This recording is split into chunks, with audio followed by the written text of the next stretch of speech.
మనిషి జీవితంలో మంచితనం ఉండాలి కానీ అతి అనేది ఉండకూడదు. అది మంచితనం విషయంలోనైనా, తిండి విషయంలోనైనా, నిద్ర విషయంలోనైనా, ఏ విషయంలోనైనా అతి అనేది పనికిరాదు. ఎందుకంటే అతి నిద్ర అనేది సోమర్తనానికి దారితీస్తుంది.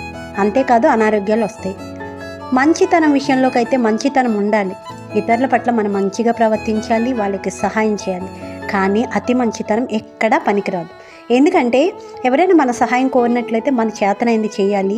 కాకపోతే మన దగ్గర లేకపోయినా కూడా 10 మంది దగ్గర అడిగేసి ఎట్లా అయినా వాళ్ళకు సహాయం చేసేయాలని 10 మంది దగ్గర అప్పు చేసి ఇచ్చామనుకోండి, దాన్ని అతి అని అంటారు. దానివల్ల అనర్థం ఏంటో తెలుసా? మనమే నష్టపోతాం, మన ప్రశాంతత కోల్పోతాం. వాళ్ళ అప్పులు తీర్చుకోలేక 1కి 2 అయ్యి మనం డిప్రెషన్లోకి వెళ్ళి ఎన్నో రకాలుగా దారితీస్తాయి. అందుకే అతి అనేది ఏ విషయంలోనైనా మంచిది కాదు. సో ఏమంటారు? నిజమే కదా. మరి ఈరోజైతే లంచ్